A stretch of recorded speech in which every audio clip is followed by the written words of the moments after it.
as soon as I got the dishes on the counter, my mom was so angry. She took her arm and drug it across the counter and smashed all the dishes I just washed onto the floor and breaking them. And I'm like, where were you 10 minutes ago? I wouldn't have to wash these dishes.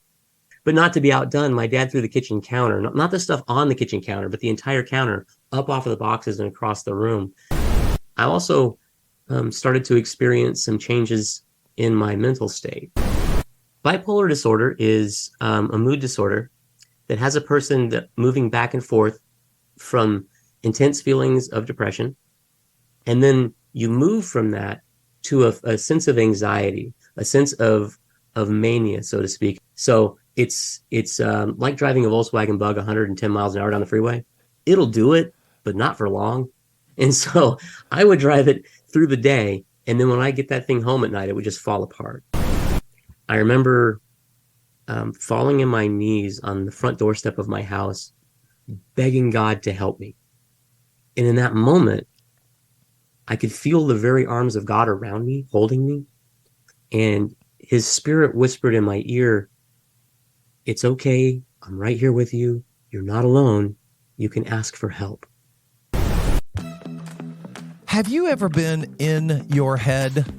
You know, obsessing about something that was said, an event, person, or circumstance that totally consumes your attention for a period of time. Have you found yourself so depressed about something that you couldn't even find the strength to get out of bed? Do you find yourself emotionally swinging from one extreme to another?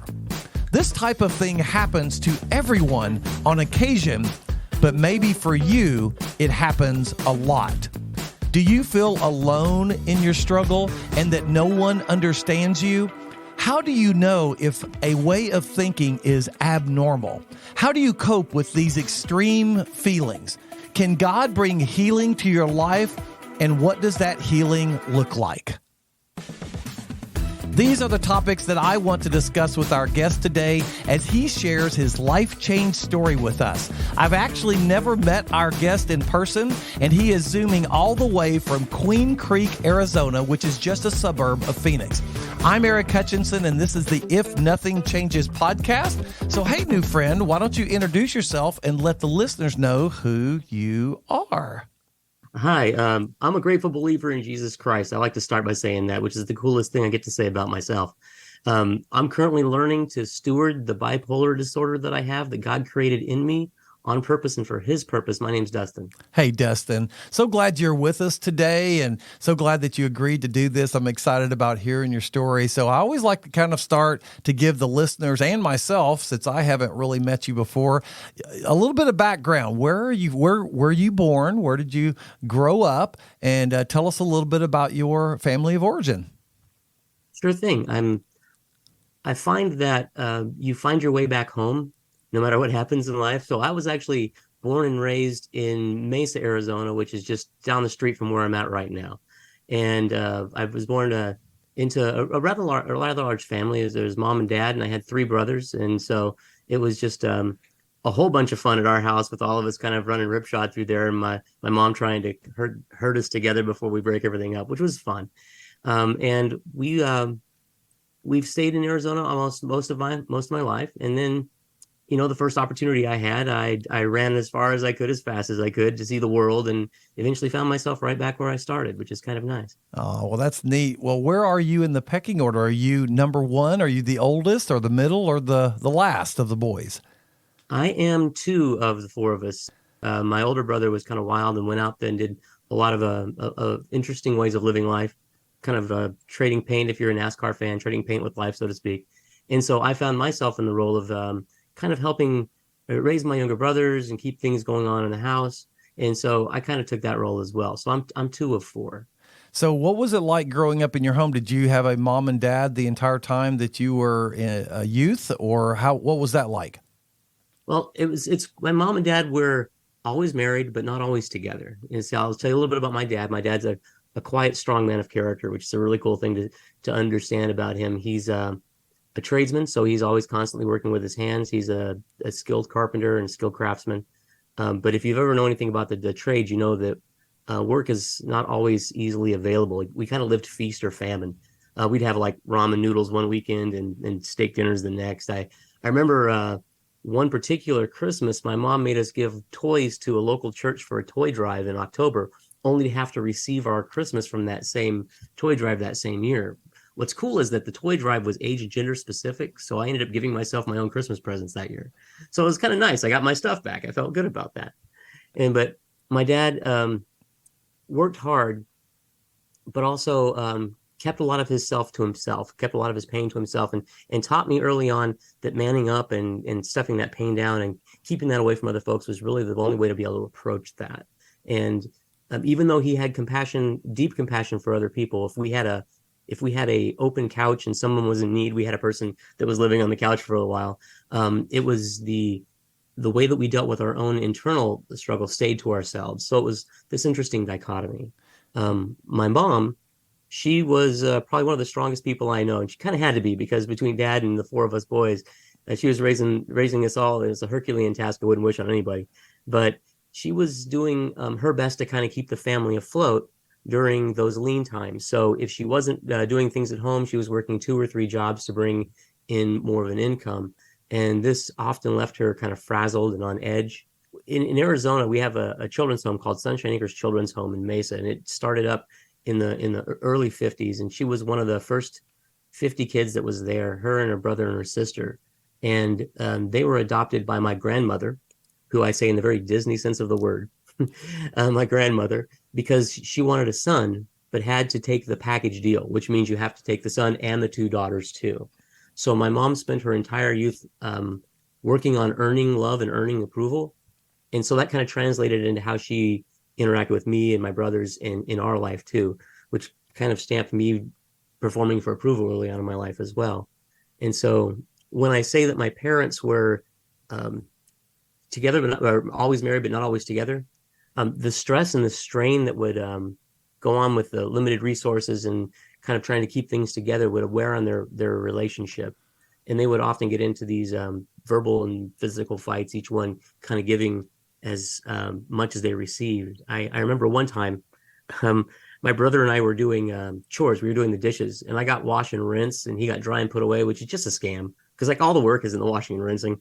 So I'm all washing and rinsing the dishes, and my parents are fighting in the kitchen right there next to us. And as soon as I got the dishes on the counter, my mom was so angry. She took her arm and drug it across the counter and smashed all the dishes I just washed onto the floor and breaking them. And I'm like, where were you 10 minutes ago? I wouldn't have to wash these dishes, but not to be outdone. My dad threw the kitchen counter, not the stuff on the kitchen counter, but the entire counter up off of the boxes and across the room.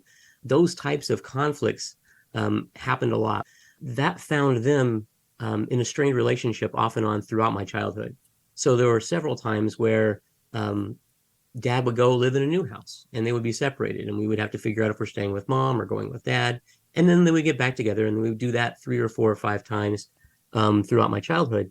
So I did experience what it's like to be in kind of a separated home, and at the same time still had access to both my parents, and then being able to be back and reunited in that family. But that did develop a sense of uncertainty as to kind of how stable things might be. My arch nemesis growing up was my older brother. Like, we both lived in Arizona. We didn't have a professional football team, so he chose the Dallas Cowboys. So I obviously had to choose the San Francisco 49ers because they were hating each other at the time. I've never been to San Francisco, had no care about him. His favorite color was red, so mine was blue. And that's the whole reason. So we had that relationship going through, and there was a lot of an antagonistic relationship there. And he was also, we'll probably talk a little more about this later on. He was also, because he was 4 years older than me, abusive in a lot of different ways towards me. And so, as a product of our house and also a product of some of his life choices. So he was the rebel. That makes me the rule follower and the good person. I was the one that if he was the cautionary tale as what not to do, I was going to be the bright shining example of what to do.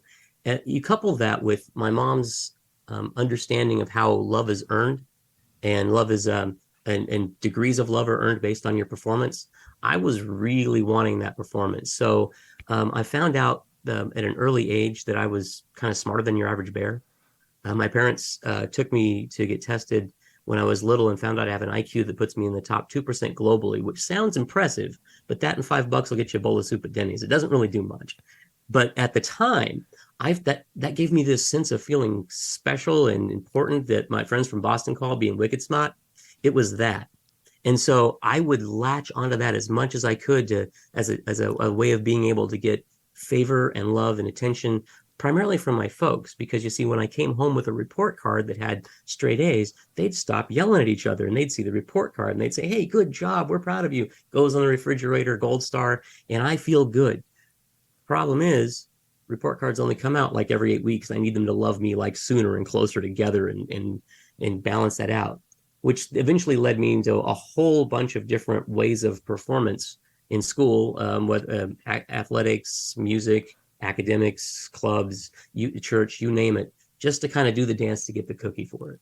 So, what did Dustin think about himself? I mean, what did you believe about yourself? Were you self confident or not so much?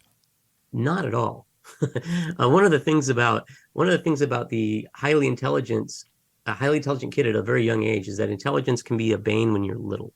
I didn't speak for the first 3 years of my life to anybody. The first thing my mom remembers me saying is, "May I have a glass of water, please?" And it's because my oldest brother did all the talking for me. And so I would be talking and I'd be talking in my room on my own or wherever else, but never to anybody else. Um, and when I would talk to people, I could think things through pretty well at a very young age. My grandmother used to say, "There goes that little man over there walking around." And so we would have these deep conversations where I would talk a mile a minute about a bunch of different stuff that none of the adults around me understood or could follow. And so it made me feel outcast, outside. And then when I got to school and I wanted to talk about, and it was second grade, and I wanted to talk about Isaac Asimov or talk about Kafka's Metamorphosis, and they wanted to talk about what they saw Yogi Bear do on the weekend, which is fine. I liked that cartoon too, but I had other things I wanted to talk about. It made it even harder to do that. So I spent a good portion of my formative years when I was younger just kind of feeling kind of outcast and outside. Couple that with the fact that I was the skinniest, shortest, smallest little person you ever saw in your life. I had this big poofy haircut in the 70s, so I looked like a Q-tip when I walked around most of the time. But I didn't stand out physically. I wasn't very athletically gifted, and I was very self-conscious about being smart. And so it's this dichotomous view of having this thing that you latch onto yourself for identity, that you're proud of yourself within your family, but then having no external way of having that latch out to the rest of the world. What I did find out though is by being a little bit extra brainy, and I could learn how to manipulate people with my words pretty well. And so I would manipulate people for love and affection and everything from lunch money to "will you be my friend."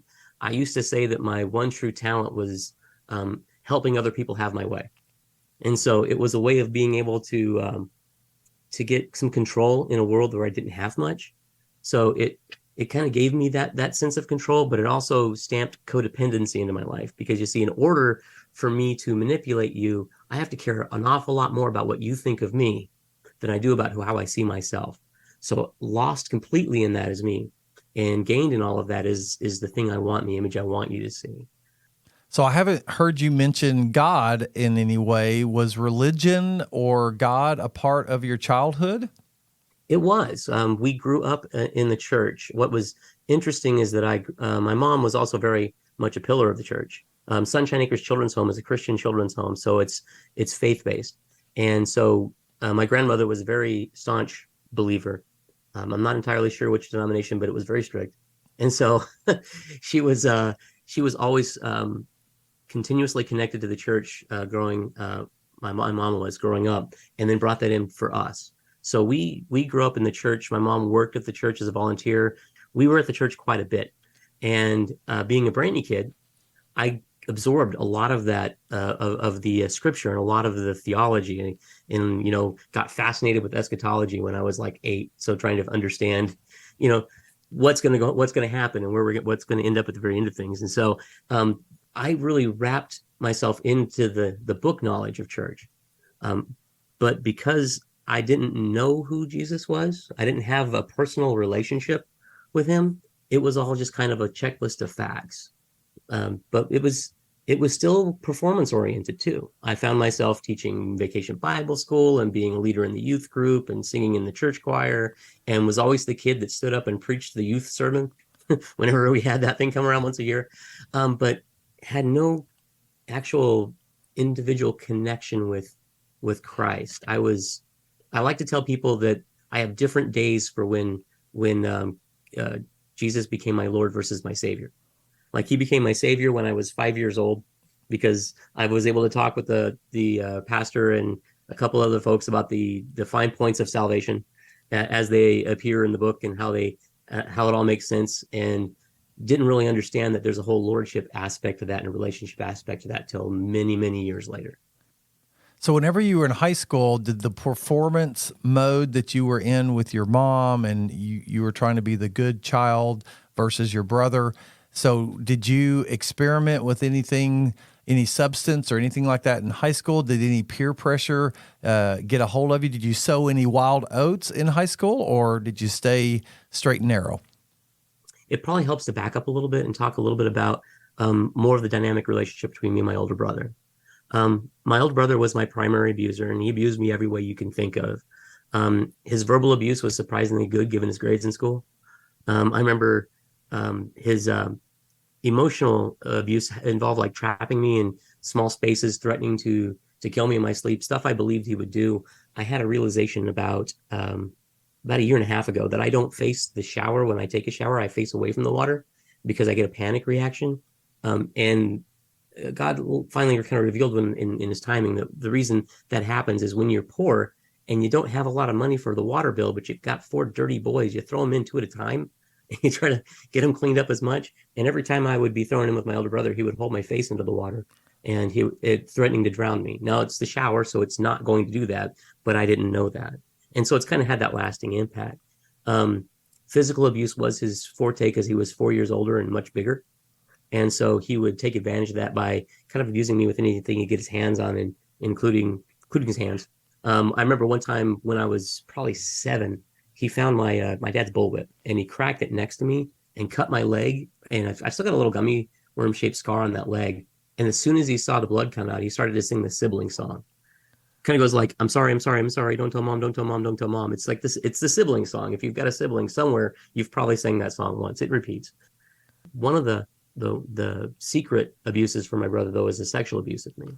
I watched him do things with neighborhood kids growing up at a very young age, and then was forced to participate so that I wouldn't tell.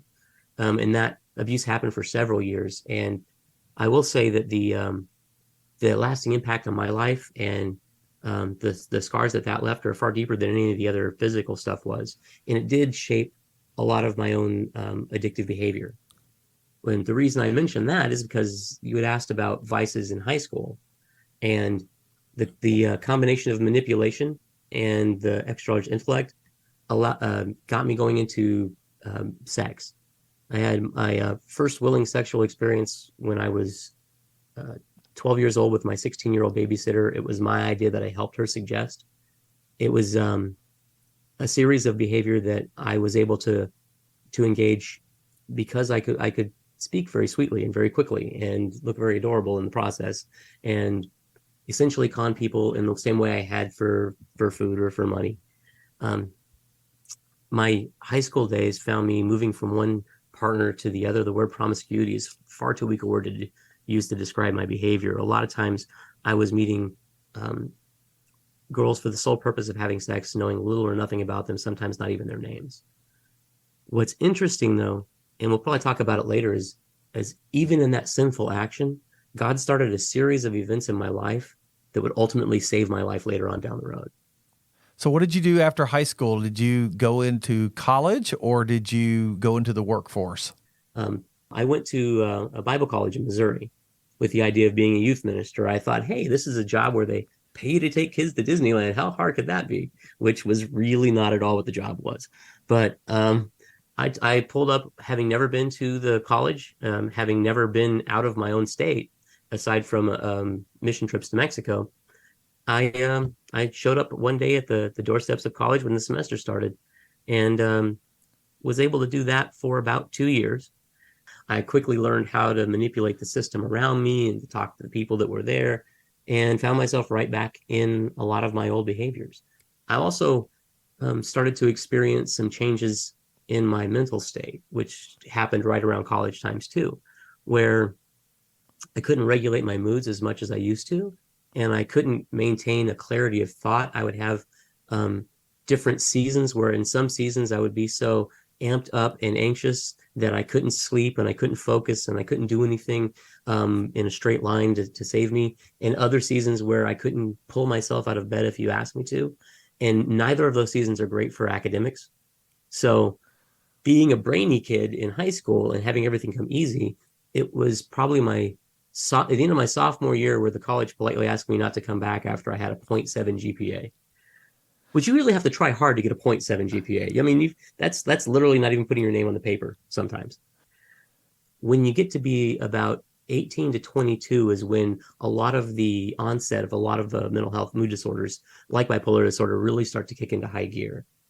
I had met a girl at college my sophomore year and fallen for her quickly, very quickly, in fact, to the point where we were engaged about 5 months after we met. And so we were scheduled to be married, and she was a student there, and I was about to not be a student there. And so I needed to come up with an idea very quickly on what to do for a living. So I talked to my local recruiter and enlisted in the Air Force, where I spent the next 4 years. We got married right before I went in, and I spent 4 years in the Air Force.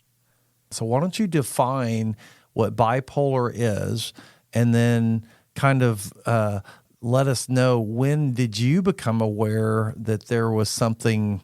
I mean, did you realize that something was happening in your brain or not? Bipolar disorder is a mood disorder that has a person that moving back and forth from intense feelings of depression, where it's difficult to do things physically. It's more than just being sad. It's a feeling like you've been hit by a truck sometimes. Physically, you're aching and you're sore. You have no motivation to do the things that you love. You have no ability to be able to engage in the things that keep you supported. A lot of times, in these depressive times, I would use all of my energy that I had at work and then have nothing left when I came home for my family. I would go days without being able to take care of myself, including like brushing my teeth or taking showers. It's this continuous lack of ability that sits with depression. And then you move from that to a sense of anxiety, a sense of mania, so to speak. And in mania, your brain is constantly racing. Everything's going much faster than it should. You have a lot of started but not finished projects, a ton of them. It's difficult to regulate your moods, so the people around you don't know if you're going to be overly affectionate or angry or frustrated or happy. They don't know what's going to come from you on that. You get grandiose thoughts about, hey, if I tried really hard, I could be a brain surgeon. And so, or one of the ones I actually experienced was, hey, this online Texas Hold'em poker looks pretty easy. I think I could become a professional poker player, and blew through $3,000 of savings. And I've never gambled before or since, but in that season, that was the fixation, which is another part that comes with it, is your brain gets fixated on certain things, and everything becomes kind of hypo, like hypomania is a milder version of that. But I experienced the full mania in that with the type of bipolar I have. Hypersexuality is a part of that. So if there's something that feels good to you to do, you'll do that a lot. Whether it's eating or sometimes alcohol, sometimes drugs, sex is another one of those things, gambling, anything that has an impulse control aspect to it, it gets thrown right in there, and the impulse control gets thrown right out. And bipolar disorder is alternating between these two extremes. Clinically, it's usually 4 experiences in a year. So being depressed, manic, depressed, manic would be that cycling. So it's a lot of folks have clinical depression and clinical anxiety. Some folks have other mental health challenges where they experience mania, but for bipolar, it's moving back and forth between those. And there's 2 different types. There's several types, but there's 2 main types, type 1 and type 2. Bipolar type 1 comes with something that's called psychosis, when you experience the world ways other people don't experience it, whether you're hearing or seeing or having a sensory input that other folks don't share. And then type 2 doesn't have that. Um, so for me, um, I'm bipolar 1 without the psychosis, but bipolar 2 is got closer to the hypomania experience we talked about when the high isn't quite as high into the mania, but the depression's still very much there.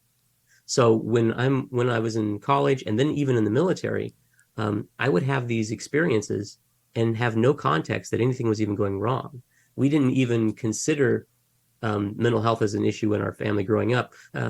The idea of seeing somebody to talk about my mental state was not even on the radar. Right. So as I'm experiencing this, I'm experiencing some of the voice of my father saying, "You should be man enough to man up and stuff that down and figure out how to work through that." And when I couldn't, and I couldn't figure it out, that sense of being smart got challenged. Because if you're so smart, how come you can't figure this out? And so those things compounded quite a bit, and it made that experience very, very difficult. Wow. So that had to be quite jarring going from all the freedom that you had in college living there and then all of a sudden being thrown into a military situation. How was that? What was that like? I remember sending a letter to my dad one time, who's also a veteran, and telling him this is the first time in my life I've known exactly what to do at every minute of the day to make everyone around me happy, because it's just that regimented. And so there's that. The other thing is that there's a lot of physical activity that comes along with being in the military. There's a lot of the getting back in shape and staying in shape, and that helped me mitigate a lot of the mental health stuff because the increases in my body's ability to spread out the very thin level of chemicals it had in my brain was improved with some of the exercise. It wasn't completely removed or mitigated, but it was improved. And so those things worked out pretty well for me, actually. So did your marriage make it through the 4 years of military or not? Just to the end of it. So like um, literally there's when we moved out of transitioned out of the service, folks that are in the service know that there's this thing called a ditty or a do it yourself move. The movers came with the truck and I didn't notice at the time, but they packed up all of my stuff and they packed up all of the things that were going to go to Arizona, and everything that made it onto the U-Haul truck that got driven to my wife's home state was all of her stuff. And so I didn't recognize the pattern until I went to Arizona to get the job and said, "Hey, I got the job," and the answer back was, "I'm not coming." So you were in Arizona and then she was back where she was from. And I guess, did she file for divorce and was it a quick divorce or not? Oh yeah, she filed for a divorce, and right about the time I said I found the house for us to move into, I got the paperwork like basically the next day. And honestly, at the time, I don't think I had the mental or physical resources to myself to be able to do anything different other than just to accept it. Well, all of my old coping and defense mechanisms immediately kicked back in. So the first thing is this person says I'm a bad person. I've got to be a good person. So I did everything in my energy to try to overperform at work. But I was also struggling with my bipolar disorder. So that it was a lot of extra energy being spent trying to look really good at work. And then a lot more crashing and burning when I got home, only coming home to kind of an emptier space, um, which caused pain. And the only way that I really knew, well, now that I was back home in Arizona, that made sense to deal with pain was to start reaching out and starting to connect with women again. But that moment was started to become a turning point for me because I found myself back in my parents' house, living in their pool house.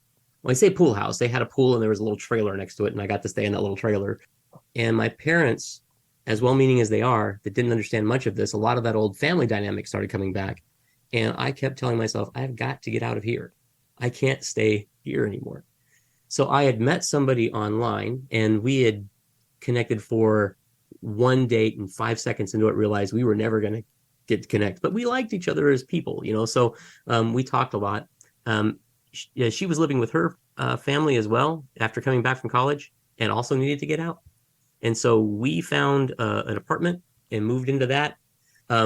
6 weeks into living in that apartment, we realized we couldn't stand to live with each other.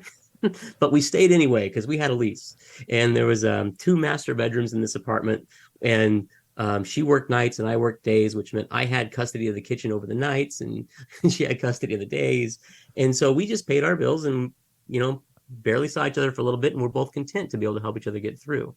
And her younger sister had just given birth to her son, Hayden, when her fiance left. And so she would come over to the apartment in the days and hang out with her sister while I was at work. Only when I came home, she back to the apartment, she would stay, and we got a chance to get to know each other and talk. And we developed a relationship. And she let me play with Hayden, and Hayden and I became really good friends. And then we were married shortly after. So it was also very fast, and but also kind of this kind of God moving pieces into place. That now that I'm at the place I am now in my life, I can see where God was placing those pieces. At the time, it just kind of felt like everything was just connecting with dots that I didn't see that needed to be connected when they started. So when was the honeymoon over? Because at some point, the all the baggage, all the things that we've brought into our marriage, the newness wears off, and then all of a sudden that starts. So did that start coming back then? The bipolar, all of those things start coming back after so long being married to Heidi? It was pretty quick actually. Probably about 6 months into being married when everything started to come back into it. When I started falling back into the day to day survival mode, the day to day of being husband, of being father to Hayden, the day to day of going to work, um, became routine. A lot of the being in love we were still in love. We just weren't experiencing the euphoria of new love. And so that started to fall away a little bit. But I was determined to not make bad choices like I had made in the past. So this was once again sucking it up and pushing it down and going through. But it did create um, the same type of relationship I had in my first marriage, where Heidi had to kind of balance these things. I had these manic episodes where I couldn't put any control over anything again, and would um, have conversations till 2 or 3 or 4 o'clock in the morning while she's trying to sleep because she has to wake up and raise children the next day. And then in the depressive times, I would come home from work and wall myself away, and she would be alone, having to raise our growing family with our daughters were being born at the time and moving forward. So it left her carrying a very heavy load by herself. And that over the course of time kind of wore things down more and more. And meanwhile, I was deteriorating very fast. It was after a failed suicide attempt that I had that I finally decided to reach out and try to get some help. And I went to a doctor, and the doctor explained that what I had experienced with the highs and the lows, it had a name. It was called bipolar disorder, and said, here's a course of treatment we can do. Here's some therapy. Here's some medication. Here's some things you can do in your life that'll fix that. Not fix it necessarily, but it'll help it manage it. And so I embraced all of those things. Started taking medication, started going to counseling, and then I started sleeping well. And the sleeping really helped a lot because then I started thinking more clearly, and I could continue this moving forward. Exercising changed my eating habits, and my life really made some drastic improvements very quickly. And armed with this new knowledge and all of these new tools, I finally found the source of all the problems in my life, and I was finally cured. Yeah, that didn't last long. It wasn't very long from the time I was cured to the time I found myself right back into my own patterns and routines, because I did something that a lot of folks that struggle with mental health challenges do. They say, hey, I feel better. I don't need to take this medication anymore, forgetting it's the medication that's helping that happen. And so once the medication goes away, then the sleeping goes away, then the thinking clearly goes away, and then you're right back into a lot of those patterns. I fell right back into the worst versions of me. And all the while, Heidi is still trying to maintain these things. So on May 27th, 2011 at 5:15 p.m., Heidi finally had enough. And so she left me, taking half of our kids with her. And this broke me. This absolutely broke me. The pain that this brought to me about having my life feel like it's over and my marriage feel like it's broken, and seeing no way of getting out of it, and not knowing if I wanted one. The pain of that moment brought to me to my knees, both physically and spiritually. Um, I remember falling in my knees on the front doorstep of my house, begging God to help me, because I was so tired of trying and failing on my own and wrecking it. And for the first time in my life, I gave all that I had and all that I was to Jesus Christ. And in that moment, I could feel the very arms of God around me, holding me. And his spirit whispered in my ear, "It's okay. I'm right here with you. You're not alone. You can ask for help." Earlier in our conversation, I said that I found Jesus as my savior when I was 5. This is the moment where I found him as my Lord. And remember, I said earlier that God started a series of events in motion that would ultimately save my life? Well, 17 years prior, in the middle of my hurt, um, I reached out for comfort to sleep with a neighborhood girl that I knew. Unbeknownst to me, she had a daughter. I met my daughter, Abby, for the first time about 7 months before this happened. You see, we had just moved to Queen Creek, hadn't been out there very long. It was Halloween time, and I was taking my kids out trick or treating. I went one street down and one street over, knocked on a door, and a 16-year-old female version of me answered it. And that's how I met my daughter for the very first time. I looked behind her and I saw mom, and mom's eyes went, and my eyes went, and that was it. And I Wow. knew. So it was just See, God put my recognizing her, right? right, because I have a very distinct facial features. My kids all look like me, and they all look like me from like birth and all the way through. And like their childhood pictures next to mine look like the same kid, all the way through. Gender doesn't matter. And so yeah, I saw literally the 16-year-old female version of me at the door. So it was there was no question. And God put her in my life at the exact right time. Because you see, any earlier, and I would have been damaging to her because I would not have been the kind of person you would want to call dad. Let's put it that way. And frankly, there wasn't going to be any later. Now, remember I said she lives a street over and a street down, and this is right around 5 o'clock.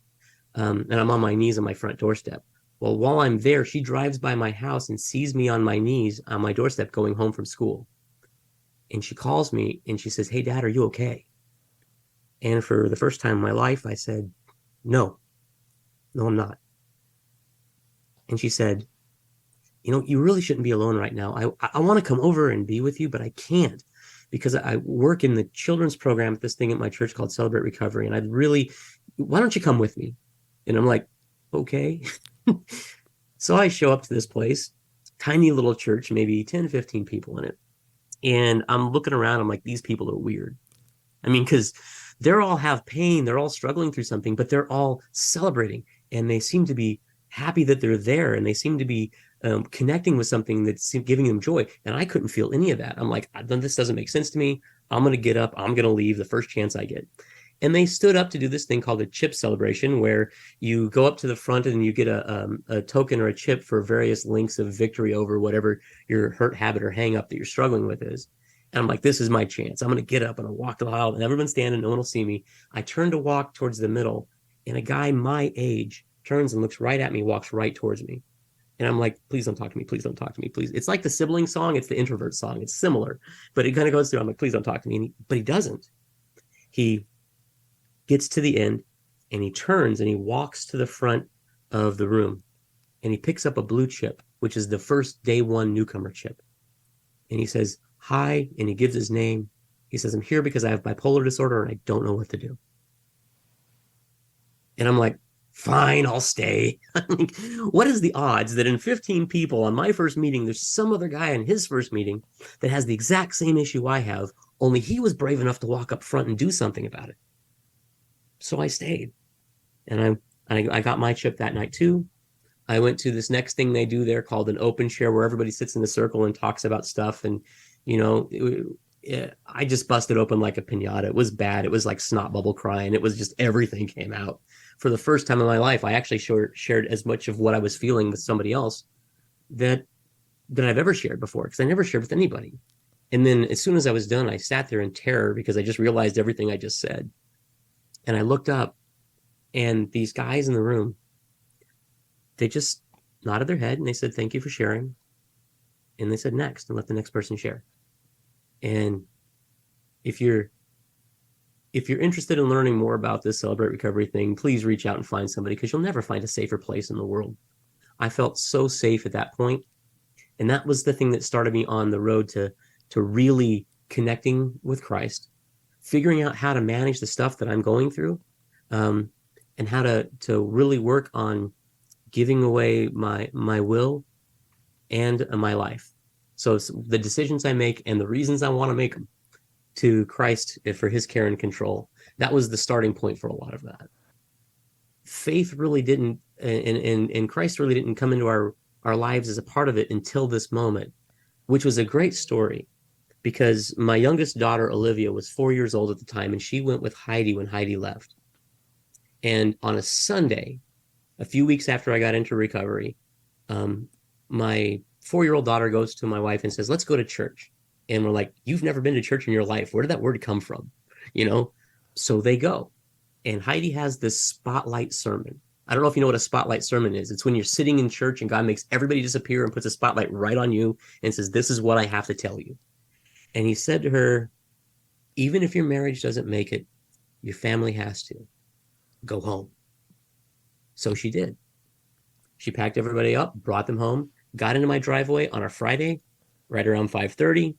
And so I took her bags out, we put them in the house, we got in the car, and we all went to celebrate recovery before we ever went into the house. And we started this journey together where she got some healing and I got some healing, and even our kids got some too. So how are you using principle 8 in your life? Yield myself to God to be used to bring this good news to others, both by my example and by my words. I mean, how is God using you now? It's amazing to me to watch God constantly and continuously use the one thing in your life that caused you the most pain and anguish to be the very thing in your life that he uses you to bring strength, hope, and joy to other people. And that's what's happening with me. I'm able to work as what we call a mental health champion in Celebrate Recovery. I'm a regional mental health champion over the Western United States. And what that means is I get to have conversations with churches and say, this is the value and the strength of talking about mental health and making it okay to have these conversations and make it as similar as talking about having a cold. Yes, I have depression. Yes, I have a schizoaffective disorder, so that people can remove the stigma that's around it and the fear of talking about it for how people might think of them, and instead being open and honest about it in a way that helps them find healing. Now, not the type of healing where it magically goes away. Now, do I think God can do that if he wants? I think he can. He's God. But I also see him choose healing in different ways.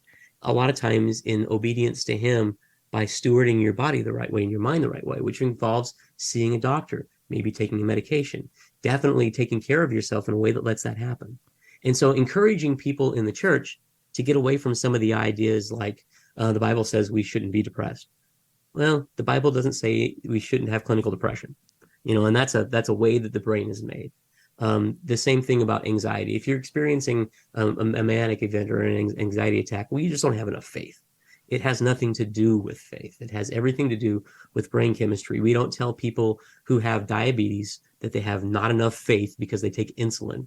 And we don't do the same thing with chemotherapy with cancer patients. So the brain is just another organ. And it's just another organ that's working at a deficit for the way that it works. And so having that conversation and making it okay to be not okay in literally every aspect, but specifically in this one. Right now in the United States, 1 out of 3 people is struggling with a diagnosable mental health condition or a mental health challenge that they could seek professional help to get some support from. 1 out of 3. So if you're listening right now and you're having that struggle, you're not alone. There's so many resources out there. The simplest thing you can do for a resource is just dial 988 and talk to the first person that gets on the phone. There's 24 hours a day. There are counselors and there that are trained that will support you and get you resources. And it's nationwide, so you have that access immediately. If you don't want to talk to someone because the phone is heavy, you can text 741-741. I'll say it again, 741-741. You can text somebody. So if you can't talk on the phone, you can still text somebody, connect. My realization is that God created bipolar disorder in me on purpose for his purpose. Because number one, it's a daily reminder I can't do this by myself and that I need people. And number two, it's a touching point where I can connect with people in a way that only other folks that are struggling this way can truly understand. So I'm not a mistake. I'm fearfully, wonderfully made. I'm uniquely designed this way and knit together in my mother's womb before I was ever born. God knew that this would be the design of my brain. And now I'm finally coming into line with how he wants me to treat it. And then sharing that with as many people that will hold still long enough to talk about it. So that's kind of how Principal 8's walking out in my life. Amen, brother. Well, what an amazing story, Dustin. I can tell you that you've blessed my heart just hearing it and hearing how God has worked in your life. Let me ask you one last question, and we're going to bring it to a close. So, we have a lot of different listeners from different walks of life, and I can almost, you said 1 in 3 struggle with mental health. So there's almost guaranteed someone is listening that's struggling with mental health. So what would you encourage that person if they say, I am in a really bad place, or maybe my emotions are really high and really low, maybe I've got bipolar, I don't know. What would you encourage someone that says, hey, I'm struggling, I need help? The first thing I would say is don't give up. Do not give up. Maybe you're a person that's listening right now that just doesn't feel like they've got another breath in them. One of the things I've noticed for a lot of people that are in that space is that they don't want to not be alive. They just don't want to be in pain anymore. And all of us can relate to that. You're not alone. So know that there are people that can sit alongside you that have experienced what you're experiencing or close to it, and that care about you and that love you and that want you to continue. Don't give up. Reach out. Reach out to someone, connect with somebody that can get you connected to a higher power that does this well and does this and loves you while they do it. But please reach out, because you'll be so glad you did. Thank you so much for having me. Dustin, thanks so much for sharing your life change story with us. Hey, if you are listening today and you are struggling with mental health issues, maybe you feel that you are the only one in this struggle. That is not true, and you are not alone. If you need someone to talk to, just dial 988 and someone will answer that wants to talk to you. You can also text 741-741 to get information or start a conversation about mental health. Isaiah 118 says, "Come, let us talk this over, says the Lord. No matter how deep the stains of your sins, I can take it out and make you clean as freshly fallen snow. Even if you are stained as red as crimson, I can make you white as wool." God wants healing in your life. He wants you to have peace and serenity. However, if nothing changes, nothing changes. See you next time.